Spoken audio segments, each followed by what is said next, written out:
오늘 말씀은 에스겔 14장 1절부터 11절까지의 말씀입니다. 이스라엘 장로 두어 사람이 나와 내 앞에 앉으니 여호와의 말씀이 내게 임하여 이르시되, 인자야, 이 사람들이 자기 우상을 마음에 들이며 죄악의 걸림돌을 자기 앞에 두었으니 그들이 내게 묻기를 내가 조금인들 용납하랴. 그런즉 너는 그들에게 말하여 이르라. 나 주 여호와가 말하노라. 이스라엘 족속 중에 그 우상을 마음에 들이며 죄악의 걸림돌을 자기 앞에 두고 선지자에게로 가는 모든 자에게 나 여호와가 그의 우상의 수요대로 보응하리니, 이는 이스라엘 족속이 다 그 우상으로 말미암아 나를 배반하였으므로 내가 그들이 마음먹은 대로 그들을 잡으려 함이라. 그런즉 너는 이스라엘 족속에게 이르기를, 주 여호와의 말씀에 너희는 마음을 돌이켜 우상을 떠나고 얼굴을 돌려 모든 가증한 것을 떠나라. 이스라엘 족속과 이스라엘 가운데 거류하는 외국인 중에 누구든지 나를 떠나고 자기 우상을 마음에 들이며 죄악의 걸림돌을 자기 앞에 두고 자기를 위하여 내게 묻고자 하여 선지자에게 가는 모든 자에게는 나 여호와가 친히 응답하여 그 사람을 대적하여 그들을 놀라움과 표징과 속담거리가 되게 하여 내 백성 가운데에서 끊으리니 내가 여호와인 줄 너희가 알리라. 만일 선지자가 유혹을 받고 말을 하면 나 여호와가 그 선지자를 유혹을 받게 하였음이거니와 내가 손을 펴서 내 백성 이스라엘 가운데에서 그를 멸할 것이라. 선지자의 죄악과 그에게 묻는 자의 죄악이 같은즉 각각 자기의 죄악을 담당하리니, 이는 이스라엘 족속이 다시는 미혹되어 나를 떠나지 아니하게 하며 다시는 모든 죄로 스스로 더럽히지 아니하게 하여 그들을 내 백성으로 삼고 나는 그들의 하나님이 되려 함이라. 주 여호와의 말씀이니라. 아멘. 움켜쥐려고만 하는 이 세상 속에서 내려놓고 낮아지며 주의 길을 가고자 힘쓰는 성도 여러분을 예수님의 이름으로 축복합니다. 지난주 우리는 자기 마음대로 예언하며 사냥하는 여자들에 대하여 함께 나누었습니다. 하나님께서는 이들에 대하여서 심판을 말씀하시면서 그들의 손목에 있는 부적을 떼고 수건을 찢어 그들의 손에서 백성을 건지시겠다라고 말씀하시죠. 이는 하나님께서 사냥당하는 백성을 구원하시는 분임을 알려주고 있는 거예요. 그러니까 거짓을 예언하는 여자들은 영혼을 사냥하는 자들이죠. 그러나 그들과 달리 하나님께서는 영혼을 살리시는 분이다라는 사실을 말씀해주고 있는 겁니다. 결국 하나님께서는 자기의 이득과 욕심을 채우기 위하여 사냥하는 여자들을 심판하시면서 하나님께서만이 그녀들의 손에서 생명을 구원하시는 유일하신 분이다라는 사실을 말씀해주고 있는 것이죠. 그리고 본문은 이제 우상을 마음에 둔 자들에 대한 심판을 말씀하고 있습니다. 하나님께서는 에스겔 앞에 있는 장로 몇 사람이 우상을 마음에 두고 죄악의 걸림돌을 자기 앞에 두었다라고 하시면서 그들이 하나님께 묻는 것을 용납할 수 있겠느냐라고 하시죠. 그러므로 이런 자들이 하나님의 뜻을 물으러 선지자를 찾아가면 하나님께서는 그 우상의 숫자대로 응답하시겠다라고 말씀하세요. 그것은 그들이 자기의 우상들로 인해 하나님을 배반하였기에 이스라엘 족속의 마음을 사로잡으려고 한다라고 하시면서 회개하라라고 하시죠.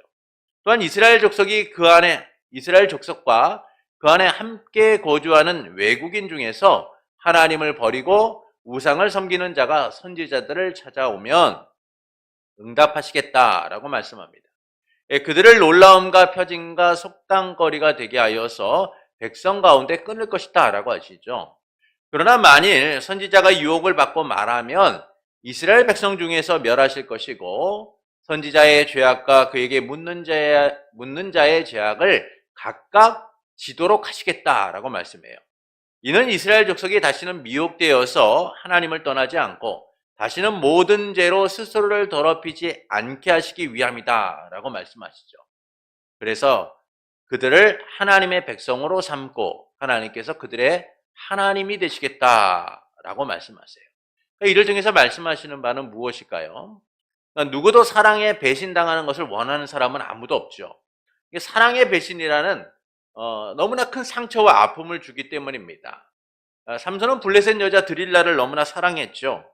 그러나 그녀는 돈의 마음을 뺏겨서 삼손을 배신하게 돼요. 삼손의 비밀을 팔아넘기게 되죠. 삼손은 그녀를 진정으로 사랑했지만 그녀는 사랑을 볼모로 삼아서 삼손을 팔게 됩니다. 이런 들리라의 독촉에 삼손은 결국 비밀을 털어놓게 되고 블레셋 군인들에게 잡혀가게 되죠. 머리카락은 잘리고 눈이 뽑힌 채 이스라엘의 사사였던 삼손은 블레셋의 조롱거지가 돼요. 그들은 삼손을 구경하며 그들을 위한 즐거움의 대상으로 삼으려고 했습니다. 사랑의 배신으로 인해서 삼손은 영광의 자리에서 치욕스러운 삶을 맞이하게 된 것이죠. 이처럼 사랑의 배신은 우리가 예상치 못한 아픔과 상처를 주게 돼요. 사랑의 배신은 때로는 삶을 무너뜨리고 좌절하게도 만듭니다. 그래서 사람들은요, 한 번 배신당한 사랑을 더는 다시 찾으려고 하지 않아요. 오히려 분노하며 그 사랑을 끊어버리게 되죠. 그 상처와 아픔이 크면 클수록 사랑의 회복을 기대할 수 없게 되는 거예요. 그런데 하나님께서는 이 우상을 마음에 품고 하나님을 찾는 자들을 심판하시겠다라고 하시면서 그 이유에 대하여 이스라엘 족속이 다시는 미혹되어 나를 떠나지 아니하며 다시는 모든 죄로 스스로를 더럽히지 않고 그들을 내 백성으로 삼고 나는 그들의 하나님이 되려 합니다 라고 말씀하세요. 이미 이스라엘 족속의 마음에는 하나님이 없어요. 그들은 끊임없이 하나님을 배반하고 그들의 마음의 우상을 섬기며 이중적 삶을 살아가고 있는 사람들이었습니다. 그들은 하나님이 아닌 우상을 마음에 두고 하나님께 나오는 사람들이었죠. 그러나 하나님께서는 처음 그들이 하나님을 사랑했던 대로 돌리시고자 하고 있는 거예요. 그들을 심판하여 하나님의 사랑 안에 거하도록 만드시겠다라고 말씀하죠. 하나님을 향한 사랑은 이미 식어버렸고 떠났음에도 하나님은 다시 그들을 붙드셔서 사랑하시겠다라고 말씀하는 거예요. 포기하지 않고 끝까지 사랑하시겠다라고 말씀합니다. 그래서 하나님께서는 마음에 우상을 두고 하나님을 찾는 그들을 심판하시면서 그들이 내 백성이 되고 내가 그들의 하나님이 될 것이다 라고 말씀하죠. 이를 통해서 말씀하시는 바는 무엇일까요? 심판을 통해 하나님의 백성을 삼고 그들의 하나님이 되시기 위함이다 라는 사실을 보여주고 있어요. 이는 하나님의 궁극적 목적으로서 하나님께서 다시 이스라엘 백성을 회복시켜서 하나님의 백성이 되도록 하시겠다라는 겁니다. 하나님께 반역하여 그 마음의 우상을 두고 하나님께 나오는 자들을 심판하심을 통하여 그들이 그 심판 가운데 놓이도록 하시는 것만이 아니라 그 심판에서 벗어나 하나님 백성의 삶을 살아가도록 만드시겠다라는 것이죠. 심판이 그들을 멸하기 위한 것이 아니라 회복을 위한 것이다 라는 사실을 보여주고 있는 거예요. 더는 하나님을 떠나지 않고 하나님 백성이 되도록 그들을 쳐서 하나님의 은혜 가운데 이끌도록 만드시겠다는 거예요. 그래서 하나님이 뭐라고 말씀합니까? 나의 백성이 되게 하고 나는 그들의 하나님이 될 것이다 라고 말씀하는 것이죠. 하나님께서는 외면받고 상처로 가득하심에도 불구하고 이스라엘 백성을 포기하지 않고 설득시켜서 다시 그들의 하나님이 되고 그들을 백성 삼으시겠다고 말씀하고 있는 거예요. 그들의 마음에 담은 우상을 버리고 하나님께로 돌아오도록 촉구하고 계신 거예요. 이는 하나님이 얼마나 그들을 사랑하고 계시는가라는 사실을 보여주고 있죠. 그래서 본문은 세 부분으로 우리에게 그 하나님의 사랑이 어떻게 이루어지는가를 말씀해주고 있어요. 첫째는 마음의 우상을 두고 하나님을 찾는 자들에 대한 심판을 말씀합니다. 본문 1절부터 8절의 말씀을 보시겠습니다. 본문 1절부터 8절입니다. 말씀이 좀 길지만 함께 읽겠습니다. 이스라엘 장로 두어 사람이 나와 내 앞에 앉으니 여호와의 말씀이 내게 임하여 이르시되 인자야 이 사람들이 자기 우상을 마음에 들이며 죄악의 걸림돌을 자기 앞에 두었으니 그들이 내게 묻기를 내가 조금인들 용납하랴 그런즉 너는 그들에게 말하여 이르라 나 주 여호와가 말하노라 이스라엘 족속 중에 그 우상을 마음에 들이며 죄악의 걸림돌을 자기 앞에 두고 선지자에게로 가는 모든 자에게 나 여호와가 그 우상의 수요대로 보응하리니 이는 이스라엘 족속이 다 그 우상으로 말미암아 나를 배반하였으므로 내가 그들이 마음먹은 대로 그들을 잡으려 함이라. 그런즉 너는 이스라엘 족속에게 이르기를 주 여호와의 말씀에 너희는 마음을 돌이켜 우상을 떠나고 얼굴을 돌려 모든 가증한 것을 떠나라.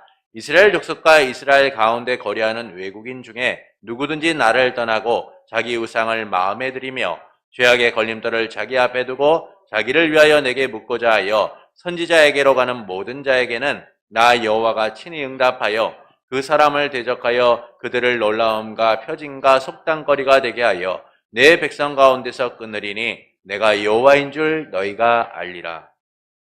하나님께서는 이스라엘 백성이 자기 우상을 마음에 두고 자기들의 얼굴 앞에 죄악의 기회를 삼는 그런 사람들이다라고 말씀해주고 있어요. 이미 그들은 하나님을 배반한 사람들이라는 것이죠. 이런 그들을 하나님이 심판하시겠다라는 겁니다. 그래서 하나님께서는 마음을 돌이켜 우상을 떠나고 얼굴을 돌려 모든 가증한 것으로부터 떠나라라고 회개를 촉구하고 계세요. 그렇지 않고 이스라엘 족속과 그들 가운데 머무는 외국인 중에 우상을 마음에 두고 자기를 위하여 묻는 자들은 하나님이 응답하시겠다라는 겁니다. 자기를 위해 선지자에게 가는 모든 자들에게 친히 응답하시겠다라는 것이죠. 이는 그들의 열망에 대한 응답이 아니에요. 그들이 하나님이 아닌 우상을 섬긴 것들에 대하여 응답하시겠다라는 겁니다. 심판하시겠다라는 것이죠. 그 심판의 내용이 뭐냐면 놀라움과 표징과 속담거리가 되게 하여서 내 백성 가운데 끊어 하나님이 여호와인 줄 알게 하시겠다라는 거예요.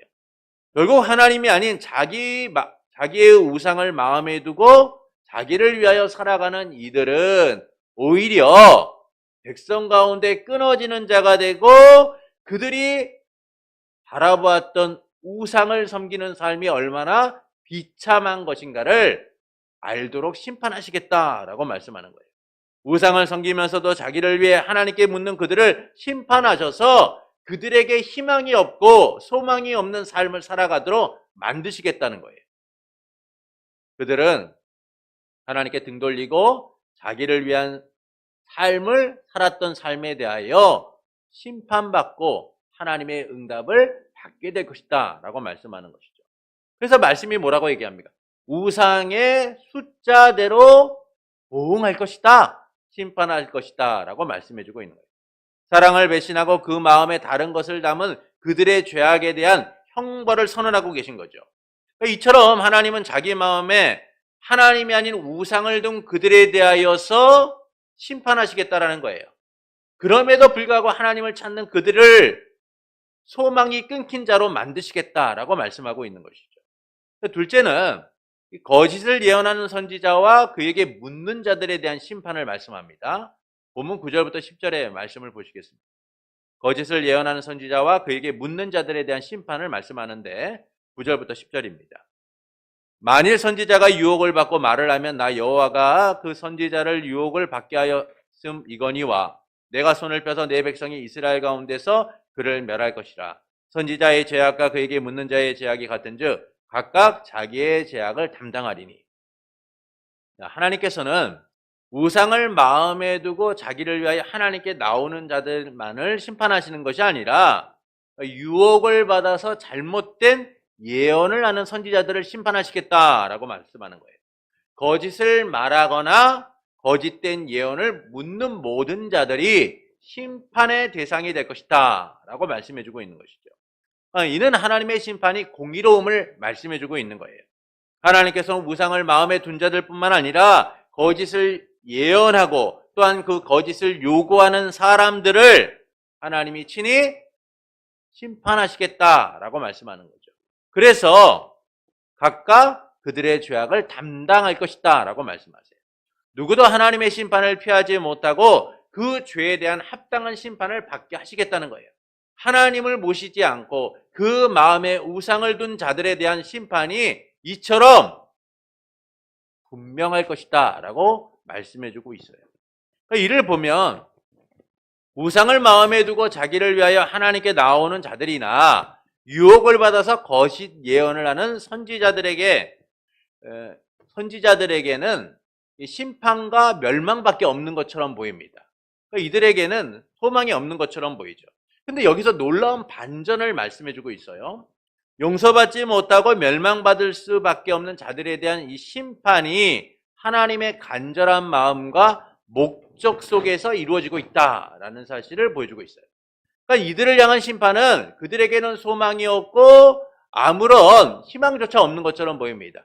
그런데 하나님은 이 심판 속에서 하나님의 마음, 하나님의 목적을 말씀해주고 있다는 거예요. 셋째, 하나님이 심판하시는 목적을 말씀해주고 있습니다. 본문 11절을 보시겠습니다. 본문 11절입니다. 하나님의 심판의 목적이 어디에 있는가를 말씀해주죠. 우리 11절을 함께 읽겠습니다. 이는 이스라엘 족속이 다시는 미혹되어 나를 떠나지 아니하게 하며 다시는 모든 죄로 스스로 더럽히지 아니하게 하여 그들을 내 백성으로 삼고 나는 그들의 하나님이 되려 함이라. 주 여호와의 말씀이니라. 자, 하나님께서는 이중적 신앙을 갖고 있는 자들을 심판하시겠다라고 말씀하셨어요. 근데 이 심판의 목적이 뭐예요? 하나님의 백성을 정결하게 하도록 하시기 위함이다라는 거예요. 그들이 더는 모든 죄에 더럽혀지지 않고 하나님의 백성으로 세워지도록 하시기 위하여 하나님이 그 마음에 우상을 둔 자들을 심판하셔서 그들이 하나님의 백성으로 서도록 만드시겠다는 것이죠.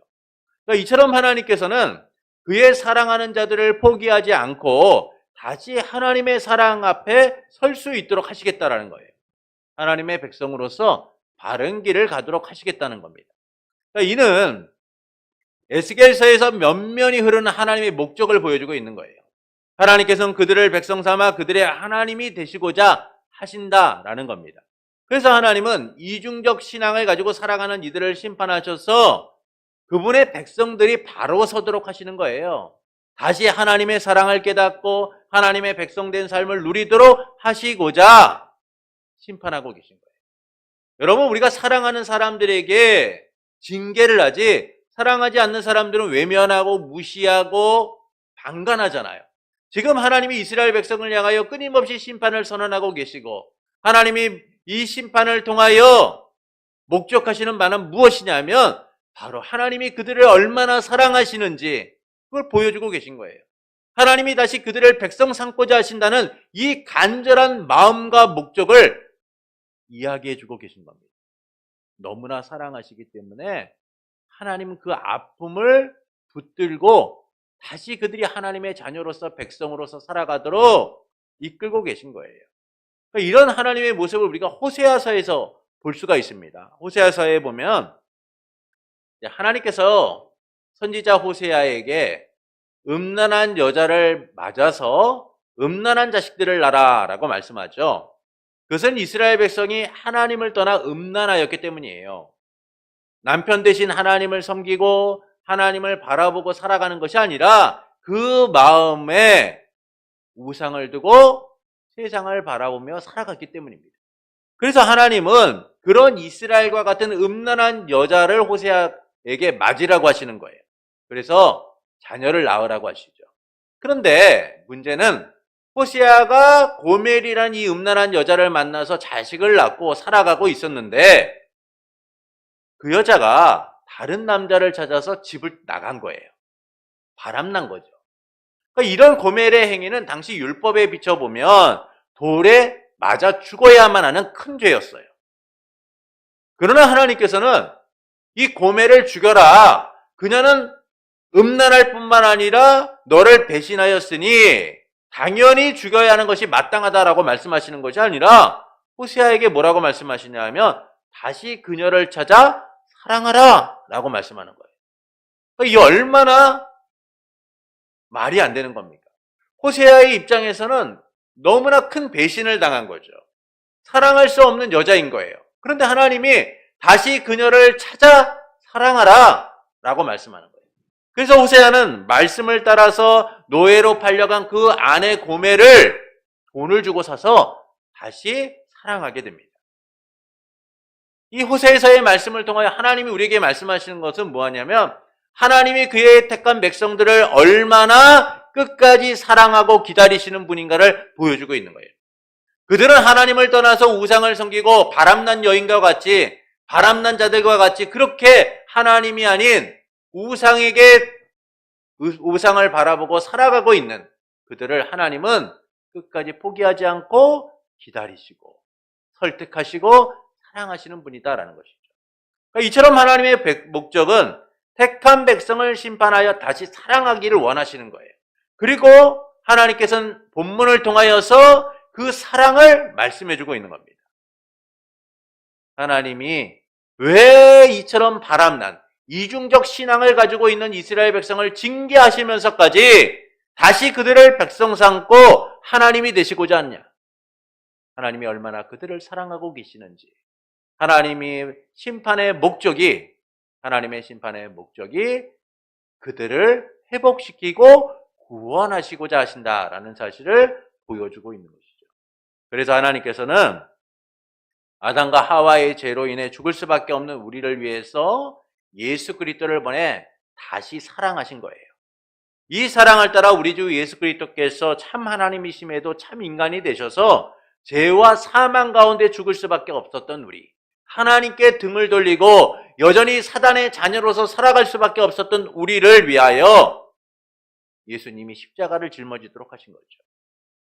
예수님께서는 자기를 내어주심으로 아버지의 사랑이 우리 가운데 온전히 이루어지도록 하신 거예요. 우리가 예수님을 믿어 하나님의 자녀가 되는 삶을 누리도록 하신 겁니다.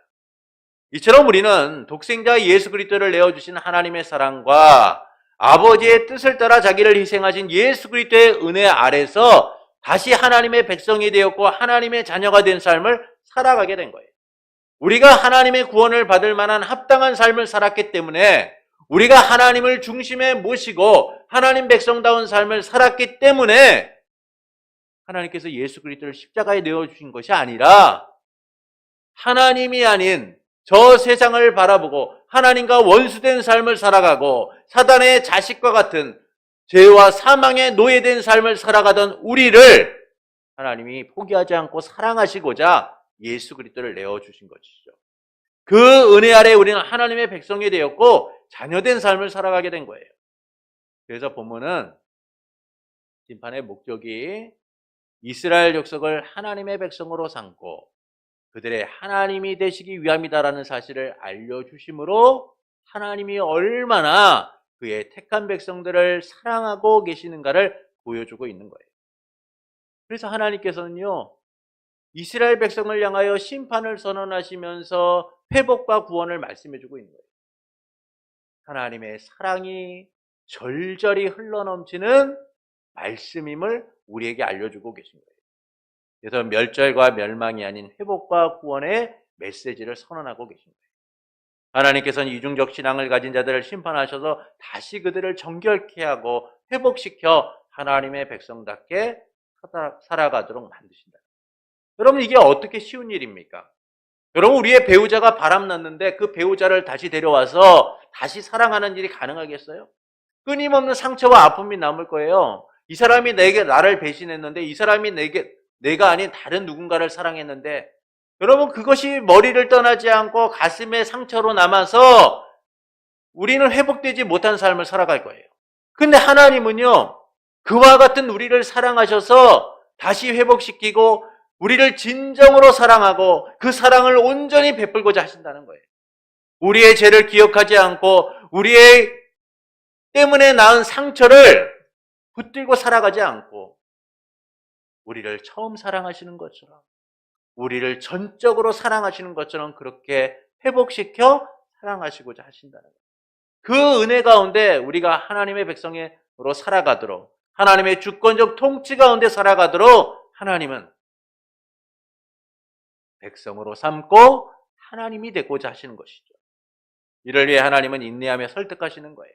그분의 공의로 모든 것을 심판하시지만 새 창조를 이루시며 너무나 심판하시고 새 창조를 이루시면 너무나 쉬운 일이지만 하나님은 우리를 포기하지 않고 끝까지 사랑하시고자 이 어렵고 힘든 길을 가고 계신 거예요.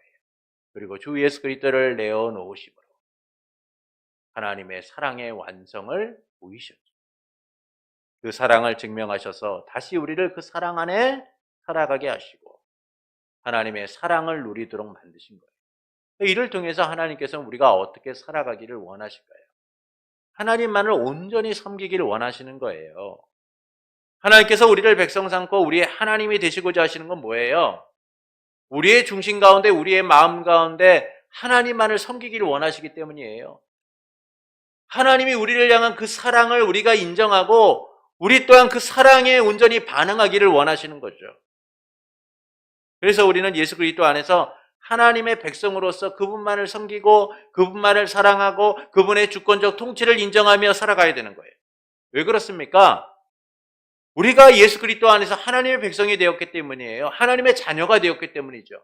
더는 세상이 아니라 하나님의 자녀로서 하나님께 속한 자로서 살아가고 있기 때문인 거예요. 그러나 우리는 이 마음과 중심의 하나님만을 섬기고 살기보다는요, 세상처럼 많은 것들을 함께 섬기며 살아가려고 할 때가 많아요.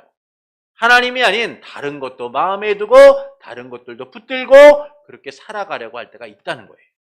이스라엘 백성처럼 이중적 신앙을 가지고 그렇게 살아가고 있는 거예요. 그것은 우리의 이익을 따라서 하나님과 세상을 함께 섬기려고 하고 있기 때문인 거예요. 우리의 이익을 따라 하나님과 세상을 함께 섬기려 하기 때문이죠. 하나님의 영광을 위하여 하나님을 위하여 살아야 될 하나님의 백성들이 여전히 세상처럼 자기의 유익을 위하여 자기 중심적 삶을 살아가려고 하기 때문인 거예요. 그래서 하나님만이 아니라 세상의 것을 삶에 두고 함께 섬기려고 하는 것이죠. 하나님이 아닌 다른 것을 내 삶의 중심에 자리 잡게 해서 하나님 앞에 나아가 예배하고 하나님을 찾고는 있지만 여전히 다른 것들을 바라보며 살아가도록 만드는 거예요.